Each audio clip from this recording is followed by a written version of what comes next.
ಈ ವರ್ಷ ದುನಿಯಾ ವಿಜಯ್ ಅವರ ಮತ್ತೊಂದು ಸಿನಿಮಾವನ್ನು ಅನೌನ್ಸ್ ಮಾಡಲಾಗಿದೆ. ಆ ಸಿನಿಮಾದ ಹೆಸರೇ ಭೀಮಾ.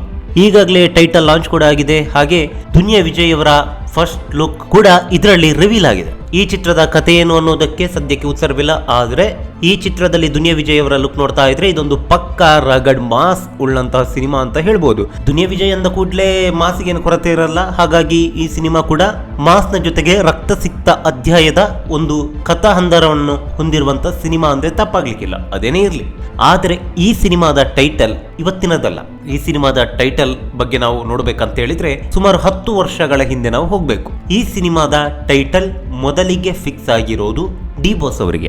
ಅದು 2011 ದರ್ಶನ್ ಅವರು ವೈಯಕ್ತಿಕ ಕಾರಣಗಳಿಂದಾಗಿ ಜೈಲು ಸೇರಿತು. ಈ ಸಂದರ್ಭದಲ್ಲಿ ದರ್ಶನ್ ಅವರ ಒಂದಿಷ್ಟು ಸಿನಿಮಾಗಳು ಬಿಡುಗಡೆಯಾಗುತ್ತೆ, ಒಂದಿಷ್ಟು ಸಿನಿಮಾಗಳು ಸೆಟ್ ಇರುತ್ತೆ, ಒಂದಿಷ್ಟು ಸಿನಿಮಾಗಳು ಟೈಟಲ್ ಫಿಕ್ಸ್ ಆಗಿದೆ. ಹೀಗೆ ಒಂದಿಷ್ಟು ನಾನಾ ರೀತಿಯ ಅವರ ಸಿನಿಮಾಗಳ ಬಗ್ಗೆ ವಾಹಿನಿಗಳು ಸುದ್ದಿಯನ್ನು ಪ್ರಕಟಿಸಿದ್ದವು.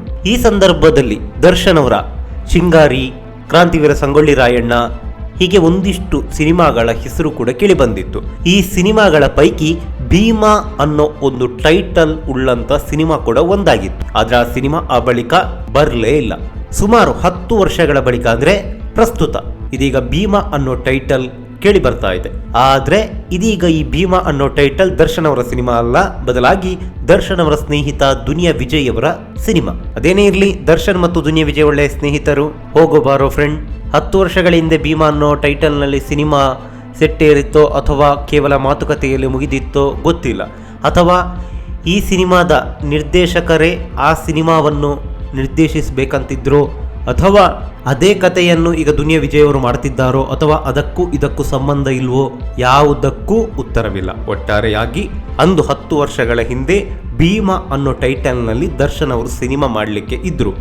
ಅದು ಕಾರಣಾಂತರದಿಂದಾಗಿ ಆ ಸಿನಿಮಾ ಆಗಲಿಲ್ಲ, ಅಥವಾ ಆಗಿದ್ರೂ ಅದು ಯಾವುದೋ ಬೇರೆ ಟೈಟಲ್ನಲ್ಲಿ ಆ ಸಿನಿಮಾ ರಿಲೀಸ್ ಆಗಿರಬಹುದೇನೋ ಗೊತ್ತಿಲ್ಲ. ಆದರೆ ಪ್ರಸ್ತುತ ದುನಿಯಾ ವಿಜಯ್ ಅವರು ಭೀಮಾ ಅನ್ನೋ ಟೈಟಲ್ನಲ್ಲಿ ಒಂದು ಸಿನಿಮಾವನ್ನು ಮಾಡ್ತಿದ್ದಾರೆ. ಅದಕ್ಕೂ ಇದಕ್ಕೂ ಯಾವುದೇ ರೀತಿಯ ಸಂಬಂಧ ಇಲ್ಲ ಅಂತ ಮೇಲ್ನೋಟಕ್ಕೆ ತಿಳಿಯುತ್ತೆ. ಅದೇನೇ ಇರಲಿ, ಇನ್ನು ದರ್ಶನ್ ಅವರ ಟೈಟಲ್ ವಿಚಾರದಲ್ಲಿ ನೋಡೋದಾದ್ರೆ ಮದಗಜ ಸಿನಿಮಾವನ್ನು ಕೂಡ ನಾವು ಗಮನಿಸಲೇಬೇಕು. ಯಾಕಂತ ಹೇಳಿದ್ರೆ ಮದಗಜ ಅನ್ನೋ ಟೈಟಲ್ ಮೊದಲಿಗೆ ದರ್ಶನ್ ಅವರ ಒಂದು ಸಿನಿಮಾಗೆ ಇಡಬೇಕಂತ ಇತ್ತು. ಆದರೆ ಈ ಸಿನಿಮಾದ ಬಗ್ಗೆ ಒಂದಿಷ್ಟು ವಾರಗಳು ಕೂಡ ನಡೆದಿತ್ತು. ದರ್ಶನ್ ಅವರ ಹುಟ್ಟಿದ ಹಬ್ಬದಂದು ಮದಗಜ ಅನ್ನೋ ಟೈಟಲ್ ದರ್ಶನ್ ಅವರ ಹೆಸರಲ್ಲಿ ಪ್ರಕಟವಾಗಿತ್ತು. ಅದಾದ ಬಳಿಕ ಇದು ಶ್ರೀ ಮುರಳಿ ಅವರ ಹೆಸರಲ್ಲೂ ಕೂಡ ಪ್ರಕಟವಾಗಿತ್ತು. ಹೀಗಾಗಿ ಒಂದಿಷ್ಟು ಕ್ಲಾಶ್ ನಡೆಯಿತು. ಆಮೇಲೆ ಸ್ನೇಹಕ್ಕೋಸ್ಕರ ದರ್ಶನ್ ಅವರೇ ಬೇಡ, ಇದು ಶ್ರೀ ಮುರಳಿ ಅವರಿಗೇನೆ ಈ ಟೈಟಲ್ ಅನ್ನು ಕೊಡಿ ಅಂತ ಹೇಳಿದ್ರು. ಹೀಗಾಗಿ ಟೈಟಲ್ ಅದರ ಬದಲಾಗೋದು ಇದೇ ಮೊದಲೇನಲ್ಲ, ಇದೀಗ ಭೀಮನ ಸರದಿ. ಅಂದು ದರ್ಶನ್ ಅವರು ಭೀಮಾ ಅನ್ನೋ ಟೈಟಲ್ ನಟಿಸಬೇಕಾಗಿತ್ತು. ಆದ್ರೆ ಇದೇ ಟೈಟಲ್ ನಲ್ಲಿ ಪ್ರಸ್ತುತ ದುನಿಯಾ ವಿಜಯ್ ಅವರು ಅಬ್ಬರಿಸೋಕೆ ಬಂದಿದ್ದಾರೆ.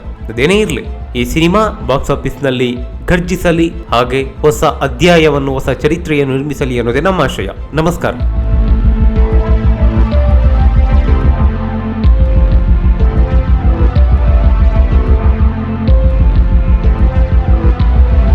ಈ ಮಾಹಿತಿ ನಿಮಗೆ ಇಷ್ಟವಾಗಿದ್ರೆ ಲೈಕ್ ಮಾಡಿ, ಶೇರ್ ಮಾಡಿ, ಹಾಗೆ ನಮ್ಮ ಕೋಸ್ಟಲ್ ಕನ್ನಡ ಯೂಟ್ಯೂಬ್ ಚಾನಲ್ಗೆ ಸಬ್ಸ್ಕ್ರೈಬ್ ಮಾಡಿ.